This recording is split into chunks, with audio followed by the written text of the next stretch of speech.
Chihuahua. Hey.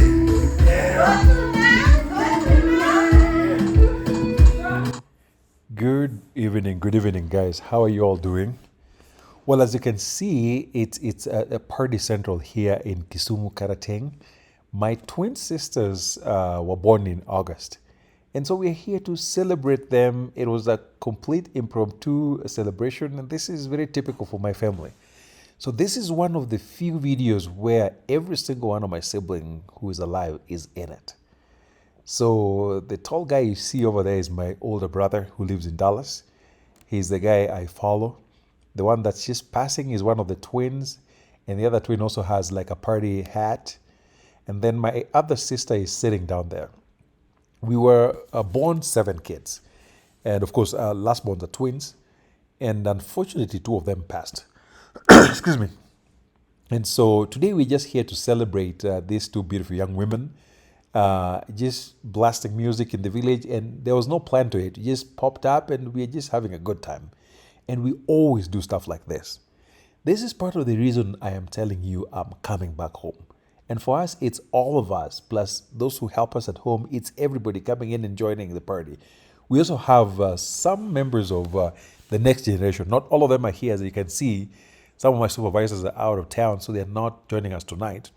But we're just going to spend some time. But I want to tell you one thing that still hurts me quite a bit.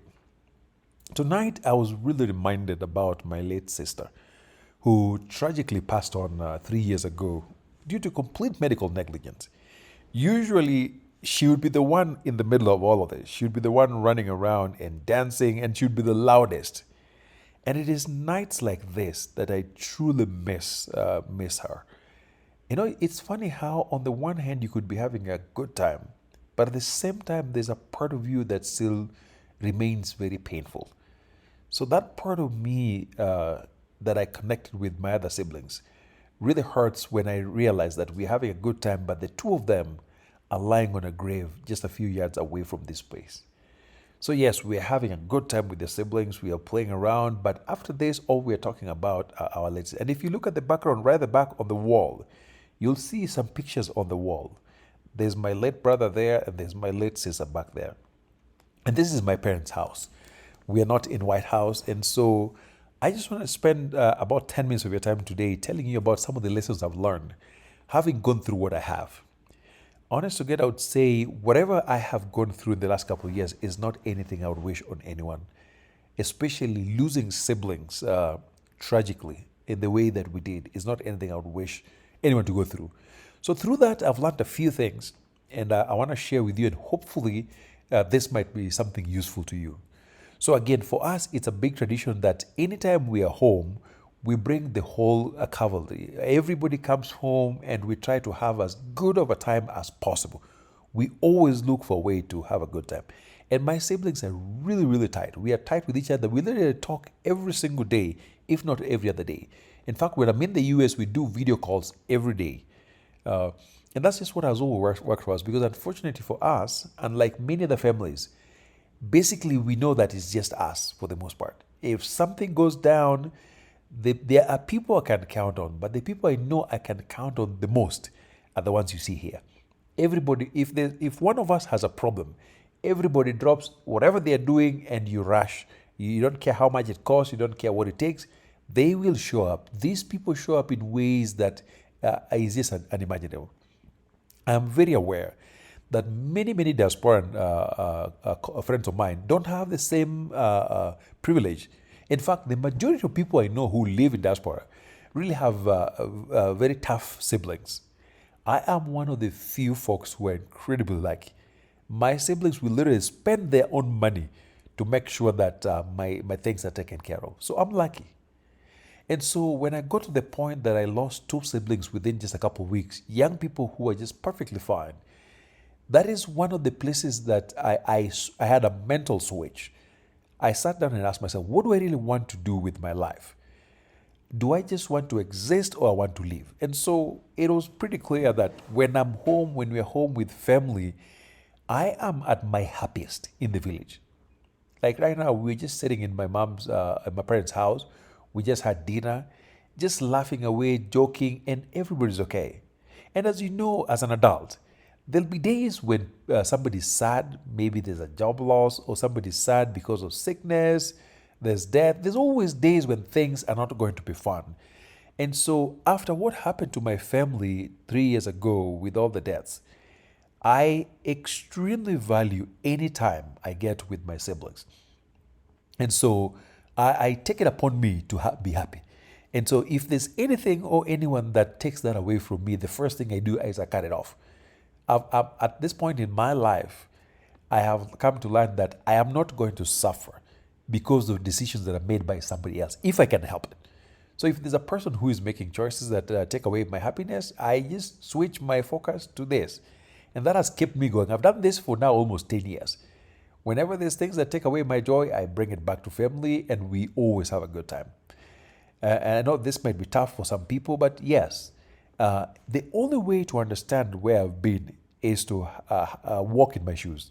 I know there are people who have lost siblings, I met actually a really good Kenyan friend of mine now who lost 3 family members at the same time. And they basically had funerals where you bury. I cannot even begin to imagine what that would be like. It's extreme. So I take family time very seriously. And sometimes this actually even interferes with my business. If you are calling me and I'm in the middle of this, I'm not going to pick up your call. That has to wait. So I really value and protect my family and will do anything for my family and all that. And so I do that. The second thing that I learned is that I realized, again, in terms of happiness, I am happiest when I'm in the village. So what I'm doing is whatever formula of return that I'm using, and I recommend this with everybody, pick where you're most happy and then find ways to maximize your time in the place where you're happy. Because many of these places we are simply tolerated. I've worked with people who simply tolerate it, especially in the US right now. They've made it very, very hostile. And so I find a formula, whether it means switching a job, whether it means getting new training, whether it means switching, lifestyle. I have to find a way to spend the most amount of time in a place where I am valued. And that is right here. We are just having a good time. Now, the other lesson that I've learned too is that I've learned to invest again in people and places where my investment is appreciated. Many people who live in diaspora find out often too late that they've invested so much of their resources, time, and emotions in places where they are not valued. At this point, for me, that's all I do. I look at myself, I see how much time I have, I look at how much resources I have. Whatever it is that I have within me, I invest it in places where they are appreciated. So, for example, I don't take any disrespect when it comes to my money. There are some people that you can send the money, they don't even acknowledge they received it. They will never even say thank you. At this point in my life, if I do that, if I send you money and you don't do that, oh, you only do it one time. One time and that's it. So I really invest my resources and time in places and people that value it. And it works for me. So for the most part, that keeps me happy. That has helped me with mental health as much. In fact, when I talk to people in diaspora, one common theme you'll hear is that anytime we move back home, those of us who take sleep medication, those of us who take depression medication, all that, when you get home, much of that becomes less of a worry. In fact, people get off their medication when they're home. But as soon as they move back to diaspora, then all those things pop up. So we don't have a whole lot. The villages, we don't have a whole lot in terms of resources. But the quality of happiness that we experience in this space, I'm telling you, is on another scale. So for those of you who have not spent time in Kenyan villages, those of you who think the village is that tough, I'm telling you, it's not that bad. Of course, definitely we have issues here and there, but the village is not that bad, as I tell you. Whenever things fall apart, we will tell you. And if you look through my videos, you'll see examples for when things don't work out. But for the most part, on an average day, you are fine. And so the other thing that I've also learned to do with my time is finding ways to give back to the community and doing it in ways that are meaningful. And one way that I do that is sometimes I just park my vehicle and just walk around the community, talking to people, chatting, and that's when you'll find out some of the really critical things that are going on that you could come in and help. So when you get a chance, sometimes just walk around, chit chat people, talk with folks. You'll discover some things that you could help with. That some of them don't even require a whole lot interpretations from you. Walk around, get to connect with people. You will learn. You'll find a space where you really help, because many of us who live in diaspora get a lot of joy when we give. And in fact, sometimes it's almost like therapy. When we give, we feel good. So, folks, I hope this was useful, and I hope you enjoyed the video. I'll see you in the next. Bye.